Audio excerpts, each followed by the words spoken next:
Hi everyone. Today I will discuss about types of business environment, Consumer Protection Act 1986, Consumer Disputes Redressal Agencies, Corporate Social Responsibility, FEMA, FERA.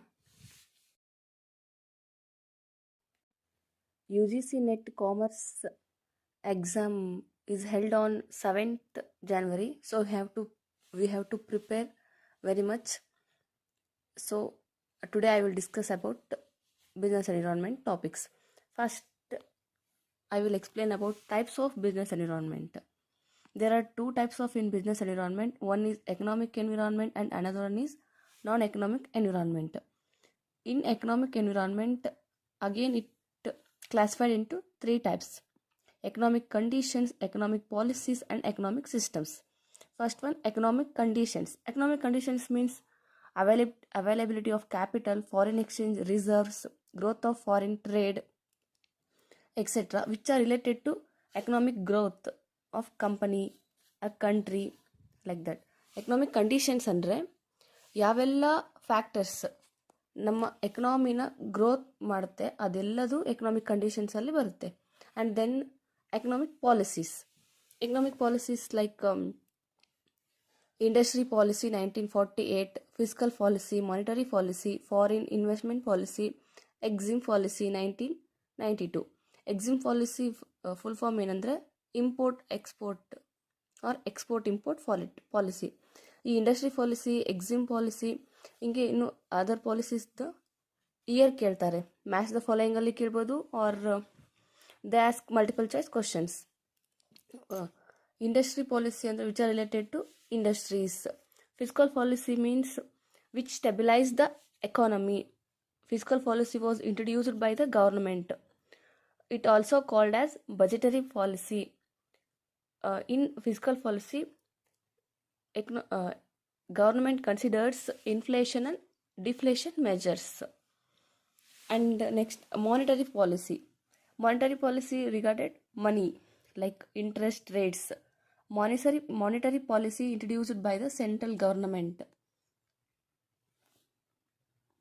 And money supply. It considers money supply. But fiscal policy considers inflation, deflation. Monetary policy considers interest rates.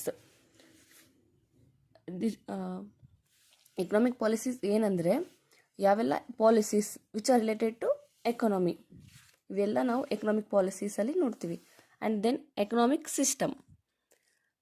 System ಅಂದರೆ there are three types in economic system: capitalist economy, socialist economy, mixed economy. First one capitalist economy ಅಂದರೆ ಇದರಲ್ಲಿ ಏನು government intervention ಇರಲ್ಲ. There is no government intervention. Full control is within corporate body. ಏನಂದರೆ private enterprises ಎಕಾನಮಿನ control ಮಾಡೋದೇ capitalist economy. ಇಲ್ಲಿ government interventions ಏನೂ ಇರಲ್ಲ. ಆ್ಯಂಡ್ ದೆನ್ ಸೋಷಿಯಲಿಸ್ಟ್ ಎಕಾನಮಿ ಅಂದರೆ ಕಾರ್ಪೊರೇಟ್ ಬಾಡಿ ಇಂಟರ್ವೆನ್ಷನ್ ಇರಲ್ಲ, complete control under government. And mixed economy ಅಂದರೆ there is a combination of socialist economy and capitalist economy. In mixed economy, corporate bodies and government interventions both decide the economic policies and they form economic policies. In Canada and Mexico, capitalist economy is there. In India, I think mixed economy. Economic system ಅಂದರೆ ಯಾವ ಥರ system ನಾವು ಈಗ ರನ್ನಿಂಗಲ್ಲಿದೆ, present what the system is in our economy. So this is all about economic environment. This is one of the types of business environment. And the second type is non-economic environment. Non-economic environment, so economic environment andre which are related to money. But non-economic environment andre which is not related to money, other factors. ಅಂದರೆ ಮನಿ ಬಿಟ್ಟು ಬೇರೆಲ್ಲ factors ಏನಿದೆ ಅದೆಲ್ಲ non economic ಎನ್ವಿರಾನ್ಮೆಂಟಲ್ಲಿ cover ಆಗುತ್ತೆ. It is also involve certain types. There are political environment, legal environment, technological environment, social environment, demographic environment, natural or environmental environment. Political, legal, technological, social, demographic. ನಾನು ಇದನ್ನೆಲ್ಲ ನಾನು last ವಿಡಿಯೋನಲ್ಲಿ explain ಮಾಡಿದ್ದೀನಿ. ನೀವು ಇದಕ್ಕೆಲ್ಲ ಎಕ್ಸ್ಪ್ಲನೇಷನ್ಸ್ ಬೇಕಂದರೆ you can watch the my last video. And then I want to explain legal environment in detail, because legal ಎನ್ವಿರಾನ್ಮೆಂಟಿಂದ ತುಂಬ ಕ್ವಶನ್ಸ್ ಕೇಳೋ ಚಾನ್ಸಸ್ ಇರುತ್ತೆ. ಈ ಫಿಸ್ಕಲ್ ಪಾಲಿಸಿ, ಮಾನಿಟರಿ ಪಾಲಿಸಿ, ಅದರಲ್ಲೂ ಸಹ ಡಿಫ್ರೆನ್ಸ್ ಕೇಳ್ತಾರೆ, ಮೀನಿಂಗ್ ಕೇಳ್ತಾರೆ, ಅದರದ್ದು ಎಸ್ಟಾಬ್ಲಿಷ್ಮೆಂಟ್ ಇಯರ್ ಕೇಳ್ತಾರೆ. ಸೊ ಅದೇ ಥರ ಲೀಗಲ್ ಎನ್ವಿರಾನ್ಮೆಂಟ್ನು ಸಹ ಇನ್ ಡೀಟೇಲ್ ಆಗಿ ಕೇಳೋ ಚಾನ್ಸಸ್ ಇದೆ.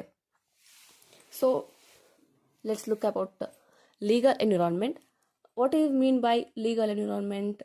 Legal environment means rules and regulations, laws which are formed to smoothen the working environment of the business. Legal environment ಅಂದರೆ it has rules and regulations ಮತ್ತು loss. ನಮ್ಮ business ಎನ್ವಿರಾನ್ಮೆಂಟ್ನ ಸ್ಮೂತಾಗಿ run ಆಗಬೇಕು ಅಂದರೆ ಯಾವೆಲ್ಲ ರೂಲ್ಸ್ ನಾವು ಫಾಲೋ ಮಾಡಬೇಕು, ರೆಗ್ಯುಲೇಷನ್ಸ್ ನಾವು ಫಾಲೋ ಮಾಡಬೇಕು, ಗೌರ್ಮೆಂಟ್ ಯಾವೆಲ್ಲ ಲಾಸ್ನ ಕೊಡಬೇಕು, ಅದೆಲ್ಲ ಸಹ ಲೀಗಲ್ ಎನ್ವಿರಾನ್ಮೆಂಟಲ್ಲಿ ಇರುತ್ತೆ. ಈ ಲೀಗಲ್ ಎನ್ವಿರಾನ್ಮೆಂಟಲ್ಲಿ ಕನ್ಸ್ಯೂಮರಿಸಮ್ ಅನ್ನೋ ಒಂದು ಟಾಪಿಕ್ ಬರುತ್ತೆ. ನಾವು ಪ್ರೀವಿಯಸ್ ಇಯರ್ ಕ್ವಶನ್ಸ್ ಎಲ್ಲ ನೋಡಿದ್ರೆ ನಮಗೆ ಕನ್ಸ್ಯೂಮರಿಸಮ್ ಬಗ್ಗೆ ಗೊತ್ತಾಗುತ್ತೆ. ಅಂದರೆ ಕನ್ಸ್ಯೂಮರಿಸಮ್ ಬಗ್ಗೆ ಕ್ವಶನ್ಸ್ ಕೇಳ್ತಾರೆ. So we have to get knowledge about consumerism. ಯಾಕಂದರೆ ಈ ಟೈಮು ಮೇ ಬಿ ಕೇಳ್ಬೋದು, ಕನ್ಸ್ಯೂಮರಿಸಮ್ ಮೀನಿಂಗ್ ಕೇಳ್ಬೋದು, ಅದು ಒಂದು ಫೀಚರ್ ಕೊಟ್ಟು ಇದು ಯಾವ್ದು ಫೀಚರ್ ಅಂತ ಅದನ್ನು ಕೇಳ್ಬೋದು. So first, what you mean by consumerism? Consumerism ಅಂದರೆ to help protect consumers from policies and practices that infringes consumer rights to fair business practices. Consumerism ಅಂದರೆ ಯಾವುದು ಕನ್ಸ್ಯೂಮರ್ನ ಪ್ರೊಟೆಕ್ಟ್ ಮಾಡುತ್ತೆ, ಅಂದರೆ ಬ್ಯಾಡ್ ಬಿಸ್ನೆಸ್ ಪ್ರಾಕ್ಟೀಸಸ್ಸಿಂದ ಕನ್ಸ್ಯೂಮರ್ನ ಪ್ರೊಟೆಕ್ಟ್ ಮಾಡೋದೇ ಕನ್ಸ್ಯೂಮರಿಸಮ್. It has positive and negative effects. Positive effect ಅಂದರೆ ಲೈಕ್ ಇದರಿಂದ ನಾವು ಕನ್ಸ್ಯೂಮರ್ ರೈಟ್ಸ್ನ ಪ್ರೊಟೆಕ್ಟ್ ಮಾಡ್ಬೋದು. Create a boom in consumer goods and services, increasing demand, producers ಕ್ವಾಲಿಟಿನ improve ಮಾಡ್ಬೋದು. ಆ್ಯಂಡ್ ಇದರಿಂದ ಎಕನಾಮಿ ಸಹ ಇಂಪ್ರೂವ್ ಆಗುತ್ತೆ. ಆ್ಯಂಡ್ ನೆಗೆಟಿವ್ ಎಫೆಕ್ಟ್ಸ್ಗೆ ಎಕ್ಸಾಂಪಲ್ ಅಂದರೆ over consuming of goods and services leads to obesity. And then disposal in a problem created by consumerism, waste disposal. ಯಾಕಂದರೆ ಈಗ consumers ಪ್ರಾಡಕ್ಟ್ನ ತೊಗೊಂಡು ಅದೇ ಥರ ವೇಸ್ಟ್ನ ಡಿಸ್ಪೋಸ್ ಮಾಡಲ್ಲ, ಎಲ್ಲದರಲ್ಲಿ ಬಿಸಾಕ್ಬಿಡ್ತಾರೆ, ಅದನ್ನ ಡಸ್ಟ್ಬಿನಲ್ಲಿ ಹಾಕೋದಿಲ್ಲ ಆ ಥರ. ಆ್ಯಂಡ್ ಪೊಲ್ಯೂಟೆಂಟ್ ಎಮಿಷನ್ಸ್, ಈ ಪ್ಲಾಸ್ಟಿಕ್ನ ನಾವು ಹಂಗೆ ಖಾಲಿ ಜಾಗದಲ್ಲಿ ಹಾಕ್ಬಿಟ್ರೆ ಅದರಿಂದ ಪೊಲ್ಯೂಟ್ ಆಗುತ್ತೆ, ಲೈಕ್ ಸಾಯಿಲ್ ಪೊಲ್ಯೂಷನ್ ಆ ಥರ. ಆ್ಯಂಡ್ ದೆನ್ ನಾವಿನ್ನೂ ಲೀಗಲ್ ಎನ್ವಿರಾನ್ಮೆಂಟ್ನ ಡೀಟೇಲಾಗಿ ನೋಡ್ತಾ ಹೋದರೆ ಕನ್ಸ್ಯೂಮರ್ ಪ್ರೊಟೆಕ್ಷನ್ ಆ್ಯಕ್ಟ್ 1986 ಇದ್ರ ಬಗ್ಗೆನೂ ತಿಳ್ಕೊತೀವಿ. ಯಾಕಂದರೆ ಈ ಕೋಪ್ರಾ ಆ್ಯಕ್ಟ್ನ ನಾವು ಶಾರ್ಟಾಗಿ ಕನ್ಸ್ಯೂಮರ್ ಪ್ರೊಟೆಕ್ಷನ್ ಆ್ಯಕ್ಟ್ನ ಕೋಪ್ರಾ ಆ್ಯಕ್ಟ್ ಅಂತಾರೆ. ಈ ಕೋಪ್ರಾ ಆ್ಯಕ್ಟ್ನು ಡೀಟೇಲಾಗಿ ಕೇಳಿಸೋ ಚಾನ್ಸಸ್ ಇರುತ್ತೆ. ಇದ್ರ ಮೀನಿಂಗ್ ಕೇಳ್ಬೋದು, ಆರ್ ಇಯರ್ ಕೇಳ್ಬೋದು ಆ ಥರ. ಕನ್ಸ್ಯೂಮರ್ ಪ್ರೊಟೆಕ್ಷನ್ ಆ್ಯಕ್ಟ್ ಅಂದರೆ ಕನ್ಸ್ಯೂಮರ್ನ ಪ್ರೊಟೆಕ್ಟ್ ಮಾಡಬೇಕಂತಾನೆ, ಅಂದರೆ from bad business practices, to protect the consumers from bad business practices. ಅದನ್ನು ನಾವು ಕನ್ಸ್ಯೂಮರ್ ಪ್ರೊಟೆಕ್ಷನ್ ಆ್ಯಕ್ಟ್ ಅಂತೀವಿ. It was introduced in the year 1986. ಕನ್ಸ್ಯೂಮರ್ನ ಪ್ರೊಟೆಕ್ಟ್ ಮಾಡಬೇಕಂತಾನೆ ಗವರ್ನಮೆಂಟ್ ಸರ್ಟನ್ ಕೌನ್ಸಿಲ್ನ ಫಾರ್ಮ್ ಮಾಡಿದೆ. They are called as consumer protection councils. And first one consumer protection council is central consumer protection council. Central consumer ಅಂದರೆ at central level ಅಂತೀವಲ್ಲ ಅದು. ಇದರಲ್ಲಿ chairman ನಾವು ತಿಳ್ಕೋಬೇಕು, ಮೆಂಬರ್ಸ್ ತಿಳ್ಕೋಬೇಕು, ಮೀಟಿಂಗ್ ವರ್ಷಕ್ಕೆ ಎಷ್ಟು ಮೀಟಿಂಗ್ ನಡೆಯುತ್ತೆ ಅದ್ರ ಬಗ್ಗೆ ತಿಳ್ಕೋಬೇಕು ನಾವು. ಇದು ಅದ್ರ ಬಗ್ಗೆನೂ ಮಲ್ಟಿಪಲ್ ಚಾಯ್ಸ್ ಕ್ವಶನಲ್ಲಿ ಕೇಳೋ ಚಾನ್ಸಸ್ ಇರುತ್ತೆ. ಈಗ ಕ್ವಶನಲ್ಲಿ ಆ ಚೇರ್ಮನ್ ಬಗ್ಗೆ ಕೊಟ್ಟು ಕೆಳಗಡೆ ಸೆಂಟ್ರಲ್, ಸ್ಟೇಟ್, ಡಿಸ್ಟಿಕ್ ಈ ಥರ ಕೊಟ್ಟರೆ ಯಾವುದು ಆ ಥರ. ಆರ್ ಕ್ವಶನಾಗೆ ಸೆಂಟ್ರಲ್ ಕನ್ಸ್ಯೂಮರ್ ಪ್ರೊಟೆಕ್ಷನ್ ಆ್ಯಕ್ಟಿಗೆ ವರ್ಷದಲ್ಲಿ ಎಷ್ಟು ಮೀಟಿಂಗ್ ಆಗಬೇಕು ಅದ್ರ ಬಗ್ಗೆನೂ ಕೇಳ್ಬೋದು. ಸೊ ಸೆಂಟ್ರಲ್ ಕನ್ಸ್ಯೂಮರ್ ಪ್ರೊಟೆಕ್ಷನ್ ಆ್ಯಕ್ಟಲ್ಲಿ ಸೆಂಟ್ರಲ್ ಮಿನಿಸ್ಟರ್ ಯಾರಿರ್ತಾರೆ ಕನ್ಸ್ಯೂಮರ್ ಅಫೇರ್ಸ್ಗೆ, ಅವರೇ ಚೇರ್ಮನ್ ಆಗಿರುತ್ತಾರೆ ಸೆಂಟ್ರಲ್ ಕನ್ಸ್ಯೂಮರ್ ಪ್ರೊಟೆಕ್ಷನ್ ಕೌನ್ಸಿಲಲ್ಲಿ. According to rule 3 of consumer protection act 150 members ಇರಬೇಕು ಸೆಂಟ್ರಲಲ್ಲಿ, and it has at least one meeting held every year. One meeting shall be held every year. And next, State Consumer Protection Council. State Consumer Protection Council ಅಲ್ಲೂ consumer affairs minister ಯಾರಿರ್ತಾರೆ ಅವರೇ ಇದ್ರದ್ದು chairman ಆಗಿರ್ತಾರೆ. The State Council shall meet as and when necessary, but not less than 2 meetings shall be held every year. And State Council shall meet such time and place as the chairman may think fit. ಚೇರ್ಮನ್ಗೆ ಯಾವಾಗ meeting ಮಾಡಬೇಕು ಅನಿಸುತ್ತೆ ಆವಾಗ ಅವ್ರ ಮೀಟಿಂಗ್ನ ಕರಿಬೇಕು. And then district consumer protection council. District consumer ಪ್ರೊಟೆಕ್ಷನ್ಗೆ chairman ಯಾರಿರ್ತಾರಂದರೆ collector of the district.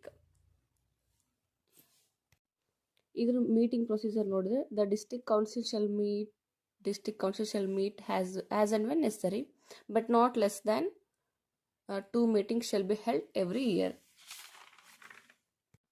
And next, consumer disputes redressal agencies. ಇದ್ರ ಬಗ್ಗೆ ನೆಟ್ ಮತ್ತು KSET ಎಕ್ಸಾಮಲ್ಲಿ ಕ್ವಶನ್ಸ್ ಬರುತ್ತೆ. ಇದು ತುಂಬ ಇಂಪಾರ್ಟೆಂಟ್ ಟಾಪಿಕ್, ಯಾಕಂದರೆ consumer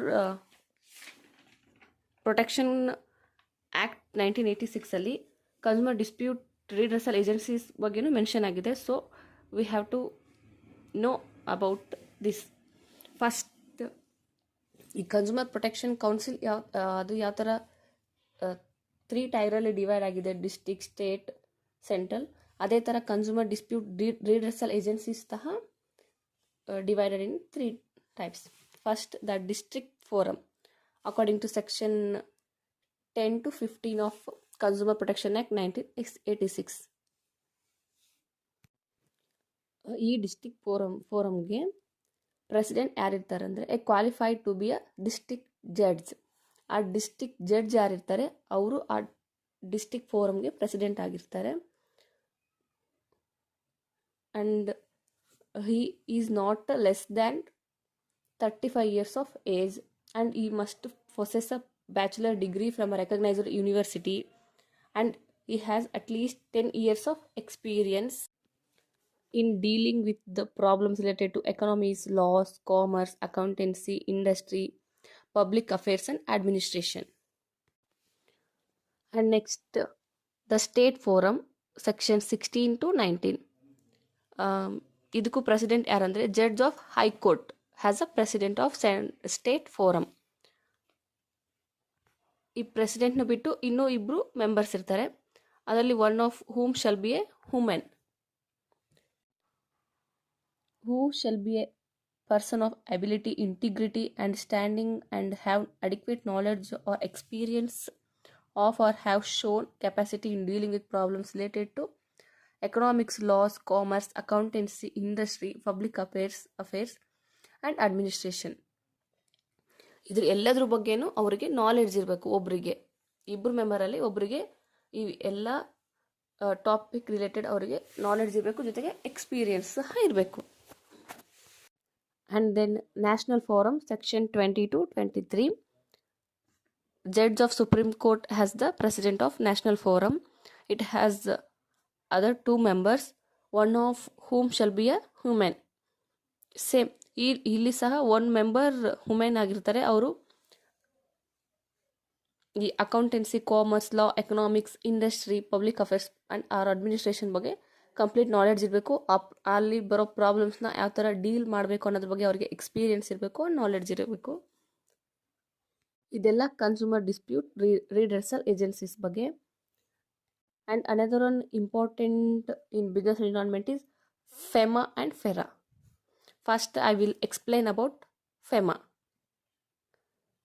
Foreign Exchange Management Act 1999. It came into effect from 1st June 2000 and it replaced FERA, Foreign Exchange Regulation Act 1973. ಯಾರೆಲ್ಲ ಈ ವಿಡಿಯೋನ ಫಸ್ಟ್ ಟೈಮ್ ನೋಡ್ತಿದ್ದೀರಾ ನಮ್ಮ ಚಾನಲ್ಗೆ ಸಬ್ಸ್ಕ್ರೈಬ್ ಆಗಿ, ಯಾಕಂದರೆ ನಾನು ನೆಕ್ಸ್ಟ್ ಹಂಗೆ international business, accounting, auditing, economics ಇದ್ರ ಬಗ್ಗೆ ಸಿಂಗಲ್ ಟಾಪಿಕ್ ತೊಗೊಂಡು ಕಂಪ್ಲೀಟ್ ಟಾಪಿಕ್ನ ಎಕ್ಸ್ಪ್ಲೇನ್ ಮಾಡಬೇಕಂತ ಇದ್ದೀನಿ. ಸೊ ನೀವು ಸಬ್ಸ್ಕ್ರೈಬ್ ಆದರೆ ನಾನು ವಿಡಿಯೋ ಅಪ್ಲೋಡ್ ಮಾಡಿದ ತಕ್ಷಣ ನಿಮಗೆ ನೋಟಿಫಿಕೇಷನ್ ಬರುತ್ತೆ. Then you can learn from my videos and prepare for NET and SET exams. ನಿಮಗೆ ವಿಡಿಯೋ ಇಷ್ಟ ಆದರೆ ಲೈಕ್ ಮಾಡಿ, ಸಬ್ಸ್ಕ್ರೈಬ್ ಮಾಡಿ. ಅಂದರೆ ನಿಮ್ಮ ಜೊತೆ ಯಾರು ನಿಮ್ಮ ಫ್ರೆಂಡ್ಸ್ ಓದ್ತಿದ್ದಾರೆ ಅವರಿಗೆಲ್ಲ ಶೇರ್ ಮಾಡಿ. ಅದರಿಂದ ಅವರು ಸಹ ಈ ಟಾಪಿಕ್ಸ್ ಬಗ್ಗೆ ತಿಳ್ಕೊಬೋದು, ಅವರು ಚೆನ್ನಾಗಿ ಓದ್ಬೋದು. ದೆನ್ ನೀವು ಎಕ್ಸಾಮ್ಸ್ನ ಕ್ಲಿಯರ್ ಮಾಡ್ಬೋದು. And objectives of FEMA: facilitate external trade and payment. Foreign exchange management act ಹೇಳೋದೇನೆಂದರೆ, ಇದು ಎಕ್ಸ್ಟರ್ನಲ್ ಟ್ರೇಡ್ ಮತ್ತು ಪೇಮೆಂಟ್ಗೆ ಪ್ರೋತ್ಸಾಹ ಕೊಡುತ್ತೆ. ಆ್ಯಂಡ್ promote foreign exchange market in India. Foreign exchange ಮಾರ್ಕೆಟ್ನ ಇಂಡಿಯಾದಲ್ಲಿ ಪ್ರಮೋಟ್ ಮಾಡುತ್ತೆ. ಆ್ಯಂಡ್ ಅದನ್ನ ಟ್ರಾನ್ಸ್ಪರೆನ್ಸಿ ಆಗಿರೋ ಥರ ನೋಡುತ್ತೆ. Emphasises on transparency. Promote foreign trade. Then liberal the foreign policies for investment. Foreign ಪಾಲಿಸೀಸಲ್ಲಿ ಇನ್ವೆಸ್ಟ್ಮೆಂಟ್ ಮಾಡಬೇಕಂದ್ರೆ ಏನೆಲ್ಲ ರೂಲ್ಸ್ ಇದೆ ಅದರಲ್ಲಿ ನಮಗೆ ಸ್ವಲ್ಪ ಲಿಬರಲ್ ಆಗೋ ಥರ ಮಾಡುತ್ತೆ, ಸ್ವಲ್ಪ ಲಿಬರ್ಟಿ ಕೊಡುತ್ತೆ. And FEMA was replaced the FERA. ಯಾಕಂದರೆ FERA was to conserve the FERA object ಏನಿತ್ತಂದರೆ conserve the foreign exchange resource. But FEMA includes these objectives. These are not in the FERA. So ಅದು ಫೆಮಾದಿಂದ replace ಆಗುತ್ತೆ. ಈಗ present ಇರೋದು FEMA. FERA ಬಗ್ಗೆನೂ ನಾವು detail ಆಗಿ ತಿಳ್ಕೊಳ್ಳೋಣ. Then FERA, foreign exchange regulation act 1973. Its effect from 5th January 1974. Objective of FERA is it was to conserve the foreign exchange resource. Specific ಆಗಿ ಫೆರಾನ ಯಾಕೆ ಜಾರಿಗೆ ತಂದ್ರಂದರೆ to conserve the foreign exchange resource. But FEMA ಇದನ್ನು ಬಿಟ್ಟು extra ಆಬ್ಜೆಕ್ಟಿವ್ಸ್ನ add ಮಾಡ್ಕೊತೆ. ಅದಕ್ಕೆ FERA was replaced by FEMA. ಈ ಈ ಫೆಮಾದು ಆಬ್ಜೆಕ್ಟಿವ್ ಏನಿದೆ, conserve the foreign exchange resource ಅಂದರೆ to regulate the foreign payments, regulate the dealing in foreign exchange securities and conservation of foreign exchange for the nation. ಅಂದರೆ these are related to foreign exchange resource. and next, corporate social responsibility. ಇದು ಸಹ business ಎನ್ವಿರಾನ್ಮೆಂಟಲ್ಲಿ important topic. First meaning ನೋಡೋಣ. Corporate social responsibility, ಅದು ಹೆಸರೇ ಹೇಳ್ತದೆ, corporate social responsibility. ನಾವು ಈ 3 ವರ್ಡ್ಸ್ನ ಡಿವೈಡ್ ಮಾಡಿದರೆ ನಮಗೆ ಈ ಮೀನಿಂಗೇ ಗೊತ್ತಾಗ್ಬಿಡುತ್ತೆ. ಕಾರ್ಪೊರೇಟ್ ಅಂದರೆ ಕಂಪನಿ, ಸೋಷಿಯಲ್ ಅಂದರೆ ಸಮಾಜ, ರೆಸ್ಪಾನ್ಸಿಬಿಲಿಟಿ ಅದು ಸಮಾಜಕ್ಕೆ ಏನೆಲ್ಲ ಹೊಣೆಗಾರಿಕೆಗಳು ಅದು ಇರುತ್ತೆ. ಅದೇ ಅಂದರೆ ಒಂದು ಕಂಪನಿ ಸೋಷಿಯಲ್ ವೆಲ್ಫೇರ್ನ ಯಾವ ಥರ ಕೊಡಬೇಕು, ಅದೇ ಕಾರ್ಪೊರೇಟ್ ಸೋಷಿಯಲ್ ರೆಸ್ಪಾನ್ಸಿಬಿಲಿಟಿ. ಅದರ ಮೀನಿಂಗ್ ಅಂದರೆ CSR is all about how companies manage the business process to produce an overall positive impact on the society. ಅಂದರೆ ಓವರಾಲ್ ಪಾಸಿಟಿವ್ ಇಂಪ್ಯಾಕ್ಟ್ ಆಗಬೇಕು ಅದರಿಂದ ಸೊಸೈಟಿಗೆ. ಕಂಪನಿಯಿಂದ ಪಾಸಿಟಿವ್ ಇಂಪ್ಯಾಕ್ಟ್ ಏನೆಲ್ಲ ಆಗುತ್ತೆ ಸೊಸೈಟಿಗೆ ಅದನ್ನೆಲ್ಲ CSR ಆ್ಯಕ್ಟಿವಿಟಿ ಅಂತೀವಿ. And to contribute a better society and cleaner environment. ಇದು ಕಾರ್ಪೊರೇಟ್ ಸೋಷಿಯಲ್ ರೆಸ್ಪಾನ್ಸಿಬಿಲಿಟಿ ತಗೊಳ್ಳೋ ವರ್ಕಿಂದ ಸೊಸೈಟಿ ಬೆಟರ್ ಆಗಿರಬೇಕು, ಕ್ಲೀನರ್ ಎನ್ವಿರಾನ್ಮೆಂಟ್ ಇರಬೇಕು. Then goals of CSR: first one is eradicate extreme poverty, achieve universal primary education, promote gender equality and human empowerment, reduce child mortality, ensure environmental sustainability, develop a global partnership. ನಾವು paper 1 general paper ಓದಬೇಕಾದ್ರೆ people development and ಎನ್ವಿರಾನ್ಮೆಂಟಲ್ಲಿ SDG MDG goals ಓದ್ತೀವಿ.